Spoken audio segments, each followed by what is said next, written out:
सनातन धर्म के ग्रंथों में बताया गया है कि बुरे कर्मों का फल हमेशा बुरा ही मिलता है, चाहे वह इंसान हो या फिर ईश्वर। इसका एक उदाहरण माता सीता का है, जिसका जिक्र रामायण में किया गया है। दरअसल रामायण कई भाषाओं में लिखी गई है। अलग अलग रामायण में कई तरह की दंत कथाएं मिलती हैं, जिनसे कई लोग परिचित नहीं हैं।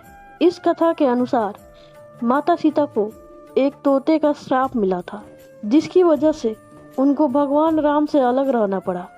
पहले माता सीता को वनवास के दौरान रावण अपहरण कर लेता है और उसका वध करने के बाद माता सीता के साथ भगवान राम की अयोध्या में वापसी होती है। फिर धोबी की वजह से माता सीता को अलग रहना पड़ता है।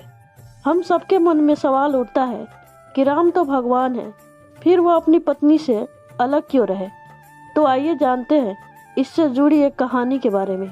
कथा के अनुसार माता सीता बाल्यावस्था में अपनी सहेलियों के साथ बगीचे में खेल रही थी। वहीं बगीचे में एक तोता का जोड़ा पेड़ पर बैठा था।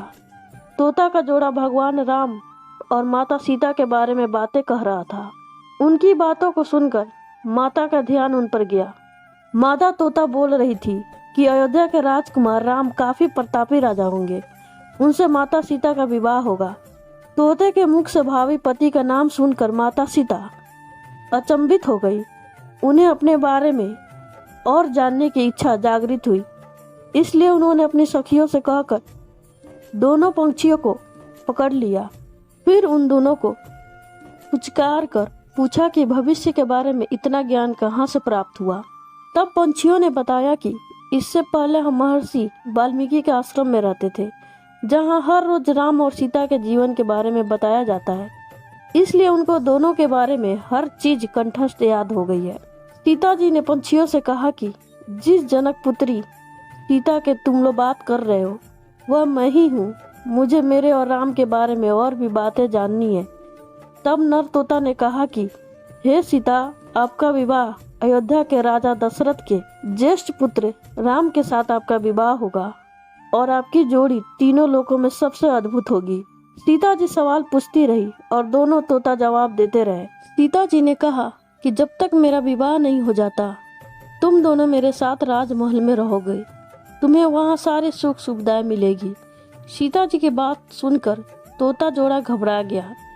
तब नर तोता ने कहा, हे जनक पुत्री, हम गगन के पंछी हैं, इसलिए पिंजरे में बंद रहकर हम जीवित नहीं रह पाएंगे, इसलिए हमको आजाद कर दीजिए। तोते ने इसके लिए बहुत याचना की। तब सीता जी ने नर तोते को छोड़ दिया, लेकिन मादा तोता को नहीं छोड़ा और कहा कि यह मेरे साथ रहेगी। नर तोता ने कहा कि मेरी पत्नी गर्भवती है, इसलिए ऐसे समय पर उसको जाने दे। हम दोनों एक दूसरे का वियोग सहन नहीं कर सकते, इसलिए आप मेरी पत्नी को जाने दे। लेकिन सीता जी ने उसकी एक न सुनी। इस पर मादा तोता को बहुत गुस्सा आया और श्राप दे दिया कि जिस तरह तुमने गर्भावस्था में मेरे पति से मुझको अलग कर दिया है, वैसे ही गर्भावस्था के दौरान तुमको भी पति वियोग सहना पड़ेगा। इतना कहते ही मादा तोता ने अपने प्राण त्याग दिए।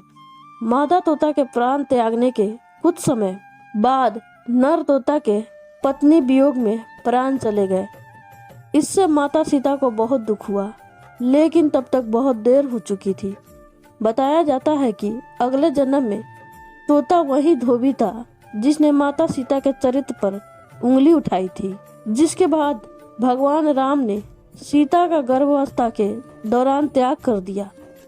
तब माता सीता महर्षि वाल्मीकि के आश्रम में पहुंची और वहां उन्होंने लव कुश को जन्म दिया।